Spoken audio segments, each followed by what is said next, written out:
Assalamu alaikum, my dear students. I am your teacher Zahir Abbas. Now we are going to start our new lecture on future perfect tense. बच्चों ये बहुत ही अहम tenses है future का। बच्चों पहले हमारे पास फ्यूचर इंडेफिनेट होता है, उसके बाद future continuous, future perfect continuous. बच्चों ये हमारे पास थर्ड कैटेगरी में आता है फ्यूचर की। अगर हम बात करें फ्यूचर के जो मेन चार टेंसेस हैं, जो मेन फोर टेंसेस हैं, उनमें से ये तीसरे नंबर पे आता है फ्यूचर परफेक्ट टेंस। बच्चों इसके स्ट्रक्चर को देखें तो बच्चों पहले हमारे पास जो स्ट्रक्चर होता है ये अफर्मेटिव होता है, जिसको आप सिंपल भी कहते हैं, पॉजिटिव जुमला कहते हैं। पॉजिटिव कह लें, अफर्मेटिव कह लें, सिंपल कह लें। जो बच्चों हमारे पास पहला होता है फर्स्ट वन इज अफर्मेटिव, और बच्चों जो दूसरा हमारे पास होता है वो होता है नेगेटिव। इस बात को मैं कई दफा दोहरा चुका हूं कि टेंसेस की मॉडिफिकेशन जो है ये बहुत अहम है, और ये उस वक्त आती है जब आपको ये स्ट्रेटजी पता होगी। इसमें आप माइनर सा चेंज करेंगे बच्चों। ये वाला हमारे पास होता है interrogative, this sentence is interrogative sentences. बच्चों ये जो हमारे पास होगा fourth one negative plus interrogative. The fifth one is WH interrogative. बच्चों ये हमारे पास WH इंट्रोगेटिव है। इसकी अगर हम बात करें तो ये हमारे पास WH plus negative plus interrogative होता है। अब बात को समझिएगा कि हम एक सेंटेंस की आगे मजीद हालतों में उसकी रोटेशन करते हैं। पहली जो रोटेशन होती है, जो पहली मॉडिफिकेशन होती है, this sentence is called the simple sentence. You will say this is affirmative sentence.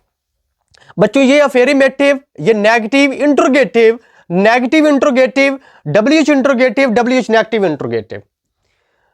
बच्चों हमारे पास जुमला पहले उसका अफर्मेटिव होगा, फिर उसका नेगेटिव बनेगा, फिर उसकी तब्दीली करके इंट्रोगेटिव बनाएंगे, फिर उसके बाद बच्चों हम उसका नेगेटिव इंट्रोगेटिव, WH इंट्रोगेटिव और WH नेगेटिव इंट्रोगेटिव। अच्छा, फ्यूचर की उर्दू में भी जो पहचान है, Urdu is our native language. No, it's our national language.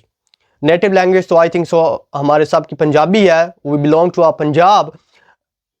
इसमें बच्चों इसकी जो पहचान होती है, चुका होगा, चुकी होगी और चुके होंगे। वो जा चुकी होगी, कोई फ्यूचर की बात हो रही है और मुकाम मुकम्मल हो चुका होगा। जैसे कि मैं कहता हूं कि मैं खाना खा चुका हूंगा, मैं कल दोपहर कोई स्कूल जा चुका हूंगा, मैं वापस आ चुका हूंगा। इस तरह आप फ्यूचर की बात करें और वो कंप्लीट हो, चुका होगा, चुकी होगी और चुकी होंगे।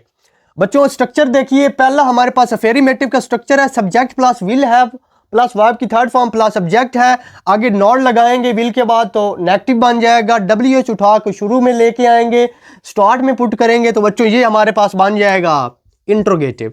आप सब्जेक्ट के बाद नॉट पुट कर दें तो बच्चों ये बन जाएगा नेगेटिव इंट्रोगेटिव। शुरू में पहला जो हमारे पास इंट्रोगेटिव है ना सिंपल, उसके शुरू में अगर WH वर्ड आ जाए तो वो WH इंट्रोगेटिव बन जाता है। अगर सब्जेक्ट के बाद नॉट आ जाए तो वो WH नेगेटिव इंट्रोगेटिव बन जाता है। उर्दू में पहचान जा चुका होगा, जा चुकी होगी, बोल चुके होंगे, खा चुके होंगे, फ्यूचर की बात, और फ्यूचर के अंदर कोई काम मुकम्मल हो चुका होगा, जा चुका होगा, जा चुकी होगी और जा चुके होंगे।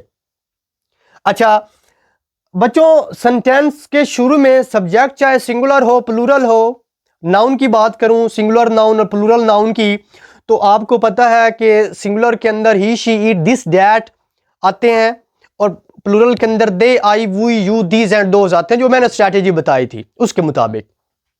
चाहे सिंगुलर आए तो मॉडर्न इंग्लिश के अंदर आप विल ही लगाएंगे। शी विल हैव, हम एग्जाम्पल से सीखेंगे, ज्यादा एग्जाम्पल लें ताकि आपको ज्यादा से ज्यादा समझ आए। She will have completed her work, वो अपना काम मुकम्मल कर चुकी होगी। मैं अपना काम मुकम्मल कर चुका हूंगा, I will have completed my work. वो अपना काम मुकम्मल कर चुके होंगे, they will have completed their work.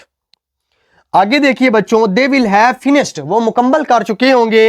He will have written a letter, वो खत लिख चुका होगा। बच्चों यहाँ पे चाहे आप सब्जेक्ट सिंगुलर लगाएं प्लूरल लगाएं, मॉडर्न इंग्लिश के अंदर आप विल ही लगाते हैं। मैं खत लिख चुका हूंगा, I will have written a letter, तुम खत लिख चुके होगे, you will have written a letter. हम खत लिख चुके होंगे, we will have written a letter. अच्छा, सब्जेक्ट की तब्दीली करने से जुमले चेंज होते जाते हैं। अली खत लिख चुका होगा, अली विल हैव कंप्लीटेड। बच्चों यहाँ पे सब के साथ आपने हैव ही लगाना है। बच्चे पोजेसिव से देख के Ali has a car, Ali and Aslam have a car, तो हम इसके साथ हैज या हैव की तब्दीली करें। बच्चों हैज हैव की तब्दीली नहीं होनी, सारों के साथ ये ग्रामर का रूल है, it's a rule of the grammar, you will have to put only have in this sentences. बच्चों यहाँ पे आपने सब के साथ हैव ही लगाना है। We will have eaten dinner, हम dinner. I will have done, मैं मुकम्मल कर चुका हूँगा, I will have done. I will have gone to school, मैं स्कूल जा चुका हूँगा। द टीम विल विन, जो हमारी टीम है, your team, our team, the team will win the match, team match जीत चुकी होगी।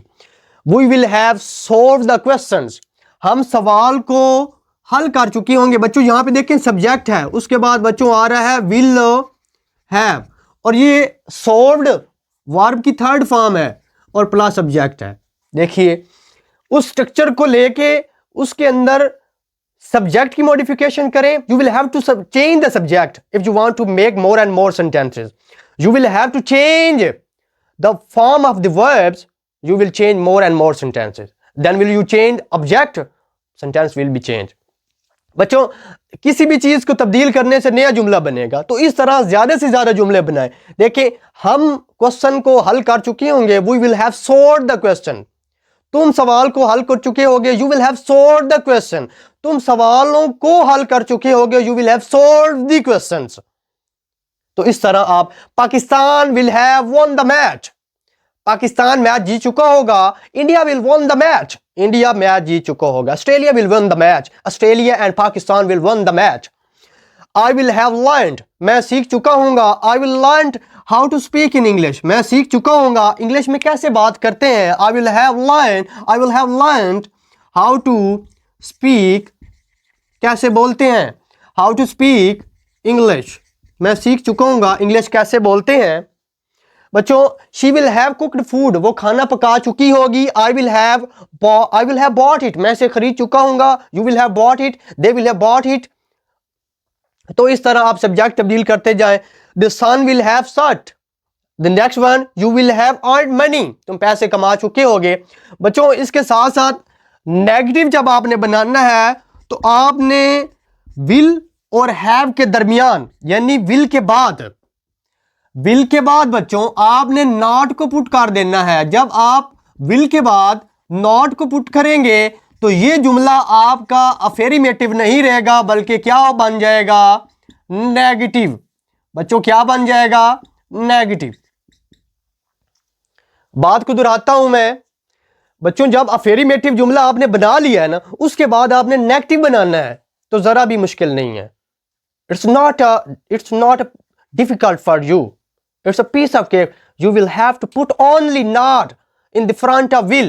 When you will put not in the front of will, it's jumla converted into negative sentence.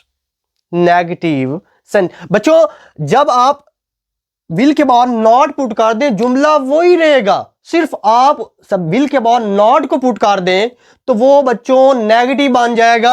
आप अब इसमें कहेंगे she will not have completed her work, वो अपना काम मुकम्मल नहीं कर चुकी होगी।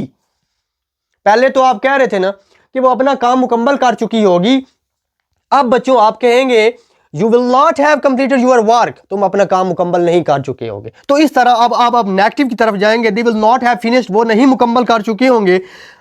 he will not have written a letter, वो खत नहीं लिख चुका होगा। we will not have eaten dinner, हम डिनर नहीं कर चुके होंगे। I will not have done, मैं नहीं। अच्छा बच्चों एक बात जरा समझिएगा, will प्लस not, इसकी कंस्ट्रक्शन जब आप करते हैं तो ये want बनती है। want, I want have gone, मैं नहीं जा चुका हूंगा। I want written, मैं नहीं लिख चुका हूंगा। तो इस तरह the team will not won the match, you have to put won, the team will not won the match, we will not have solved the questions, Pakistan will not have won the match, Pakistan cricket team match नहीं जीत चुकी होगी, पाकिस्तान नहीं जीत चुका होगा। I will not have learned, मैं नहीं सीख चुका हूंगा। I will not learn how to speak in English, You will not have learned how to speak in English. तुम नहीं सीख चुके होगे इंग्लिश कैसे बोलते हैं. She will not have cooked food. वो खाना नहीं पका चुकी होगी. I will not have bought it. मैं इसे नहीं खरीद चुका हूँगा. बच्चों आगे देखिए. The sun will not have set. सूरज ग़रूब नहीं हो चुका होगा. You will not have earned money. तुम पैसे नहीं कमा चुके होगे. मैं इसको ब्रीफ करता हूं, इसकी समरी बयान करने की कोशिश करता हूं. बच्चों एक सेंटेंस को मजीद हम उसकी कंडीशंस के अंदर, उसकी हालतों के अंदर तब्दील करते हैं. पहले बच्चों उसका अफेर्मेटिव बनाया जाता है, फिर उसका negative interrogative, WH interrogative, WH negative. जैसे कि फ्यूचर परफेक्ट की बात कर रहे थे. शी विल हैव गॉन, वो जा चुकी होगी. She will not have gone, वो नहीं जा चुकी होगी.